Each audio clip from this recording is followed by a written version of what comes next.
네, 주의 말씀을 주하로 묵상하는 자가 복이 있는 사람입니다. 오늘 우리는 책별로 성경 어떻게 읽을 것인가 민수기 일부를 함께 나누겠습니다. 윤곽을 보고 잘 이해하기 위해서 먼저 민수기 안으로 함께 들어가실까요?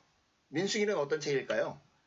이스라엘 백성이 시내산에서 모압 평지까지 가는 동안 광야에서 생활한 것과 추가로 받은 언약의 법들에 관한 책입니다. 그들은 40년 동안 애굽에서 나온 세대가 모두 죽는 기간 동안 광야에서 보내게 되죠. 민수기 14장 22절 23절에 이렇게 말씀합니다. 내 영광과 애굽과 광야에서 행한 내 이적을 보고서도 이같이 10번이나 나를 시험하고 내 목소리를 청종하지 아니한 그 사람들은 내가 그들의 조상들에게 맹세한 땅을 결단코 보지 못할 것이요 또 나를 멸시하는 사람은 한 사람도 그것을 보지 못하리라. 이런 경고를 들을 수 있는 것이 민수기의 내용이기도 합니다.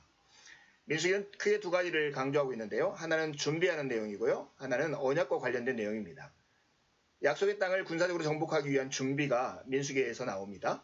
자기 백성에 대한 모세의 지도력을 확증함으로써 지도자를 준비하고요. 약속의 땅에 들어가기 위한 또 예배하기 위한 준비가 이루어지고 요단강 동쪽 땅을 정복하고 정착하는 이야기가 이 안에 나옵니다. 또 한 가지 강조점은 언약과 관련되어 있는데요. 언약과 관련돼서는 하나님과 이스라엘 백성들이 대조해서 나타납니다. 땅과 관련된 이스라엘과 맺은 언약의 신실하신 하나님이 부각되는 반면 언약을 지키는데 거듭 실패하는 이스라엘이 반복해서 나타나고 있습니다.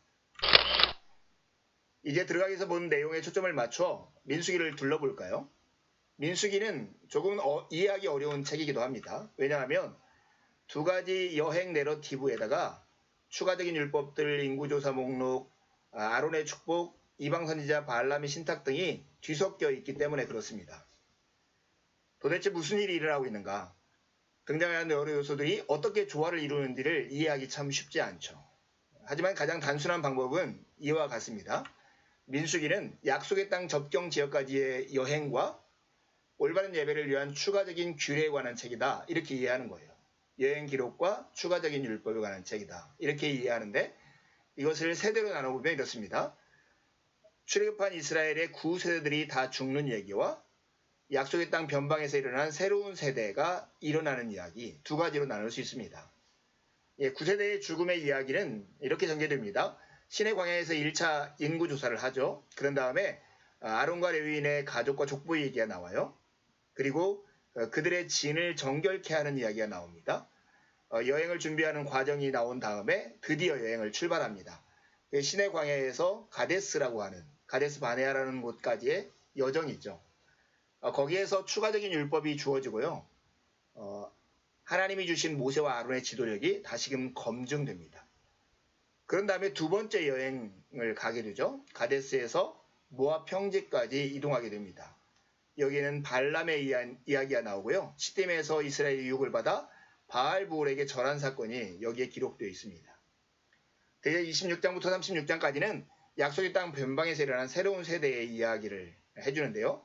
모압 평원에서 가나안 땅 입성을 위한 준비의 과정이 여기에 기록되는데 여기서 다시 한번 인구조사를 펼치게 됩니다. 9세대의 죽음과 약속의 땅 변방에서 일어난 새로운 세대 이 두 가지로 크게 구분된다는 것을 이해하시면 좋겠습니다. 들어가기 위해서 본 강조점에 초점을 맞춰서 몇 가지 주목을 해볼 것이 있습니다. 첫 번째가 언약이에요. 언약은 배후에서 주도국을 이끌어가는 민수기의 동력과 같습니다. 언약에서 하나님은 이런 약속을 하죠. 아브라함의 씨가 가나안 땅을 위협으로 받게 해줄 것이라는 것. 이 때문에 모든 부분에서 생동감 있게 언약이 움직입니다. 그리고 하나님께서는 이스라엘의 반항과 불순종에도 그 언약의 약속을 성취하실 것입니다. 두 번째 우리가 주목할 것은 거룩한 전쟁인데요.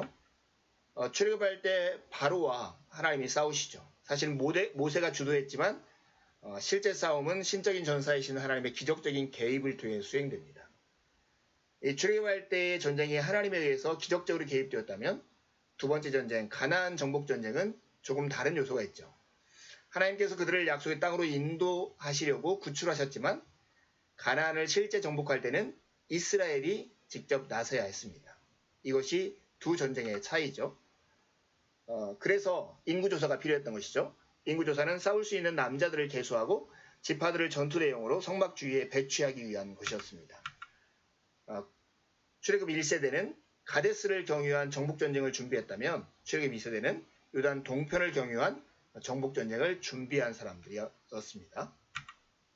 세 번째 주목할 것은 언약 후에 아브라함이 하나님께 제단을 쌓은 것, 이것입니다. 내러티브 안에 삽입되어 있는 다양한 법들은 주로 하나님과 이스라엘의 관계에 초점을 맞추고 있어요. 성막의 중심적 역할이랄지 제사 직무에 관한 것이죠. 예배와 관련된 것이라는 사실이죠. 모세오경의 관심 대상은 두 가지입니다. 한 가지는 자기 백성과 동행하시며 그들을 인도하시는 그들과 함께 하시는 하나님의 임재고요.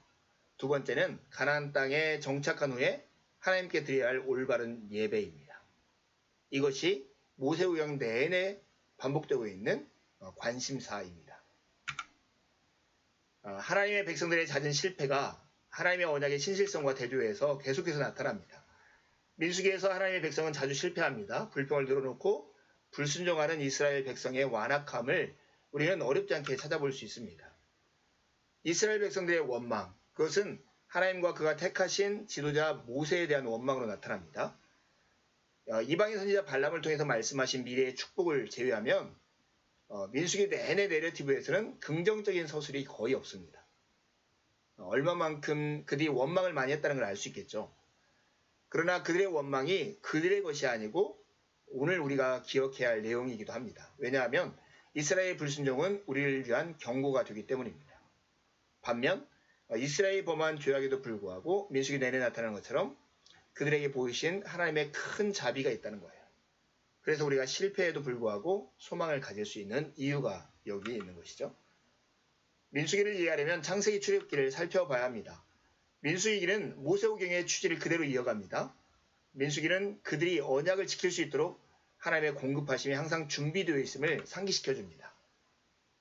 그래서 민수기 내내 우리에게 강조되는 것은 아브라함과 맺은 언약을 지키시는 하나님에 관한 것입니다. 진짜 우리에게 던지는 질문이고 문제는 뭐냐면 이스라엘 백성들의 문제인데 과연 그들도 하나님처럼 하나님과 맺은 언약에 신실할 수 있을까 하는 거예요. 이제 성경을 펼까요? 할 수 있는 대로 반복해서 민수기를 읽으시고요.